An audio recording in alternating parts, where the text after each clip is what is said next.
ቆላማው አካባቢ ነው። በዚህ አመት የበጋ ስንዴ 3.5 ሚሊዮን ሄክታር ታርሷል። ከዚህ የሚሰበሰበው ከ300 ሚሊዮን ኩንታል ያላነሰ እንደሚሆን ይጠበቃል።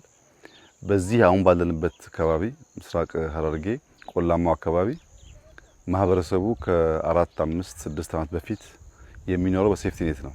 እርሻ አያቅም። ይሄ ቦታ ታርሶ አያቅም። እንደ በረሃ የሚወሰድ ቦታ ነው። ከዚያም ቀደም ብሎ በርካታ ግጭት የሚደረግበት ብዙ ሰው ያለቀበት አካባቢ ነው።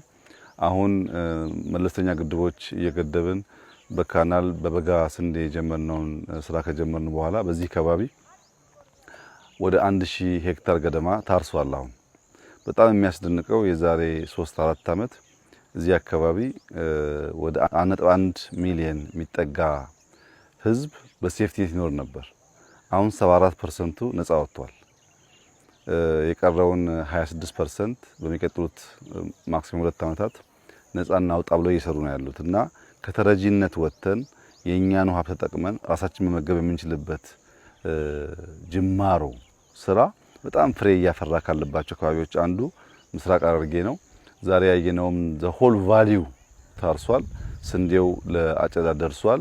ይሄ በጣም ተስፋ ሰጪ ጅማሮ ነው። ይሄ የሚያሳየው በሀገር ደረጃ ሊታረሱ የሚችሉ ጎርጆች የተደበቁ ቦታዎች እንዳሉና እነዚያን ቦታዎች በተቻለ መጠን ውሃ አድርሰን ብናርስ በአመት 2-3 ማምረት የሚያስችል አቅም እንደምንፈጥር ያላየናቸው የተወናቸውን ቦታዎች ማስታወስ መሬት ጦም ማደር የለበትም ብለን አስበን የጀመርነው ስራ እያስገኘ ያለው ፍሬ በጣም ተስፋ ሰጪ ስለሆነ ሁሉም አካባቢ ከዚህ ተምሮ በዚሁ አግባብ አሲዳማ መሬቶችን በማከም የተረሱ ቦታዎችን መልሶ በመጠቀም ክረምት ከበጋ በማረስ በምግብ ሉዓላዊነት የማረጋገጥ ተግባራችን ተጠናክሮ እንዲቀጥል አደራ ማለት እፈልጋለሁ። ዛሬ በዚህ አካባቢ ያየሁት ስራ በጣም ተስፋ ሰጥቶኛል። ምክንያቱም ሰፈሩ እርሻ አያቅም፣ በተረጂነት የሚኖር ነበር።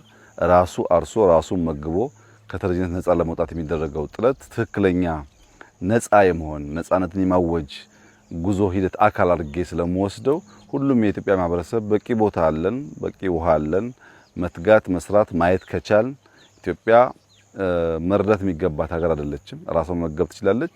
ይህንን ስራ አጠናክረን እንድንቀጥል አደራ ማለት እፈልጋለሁ።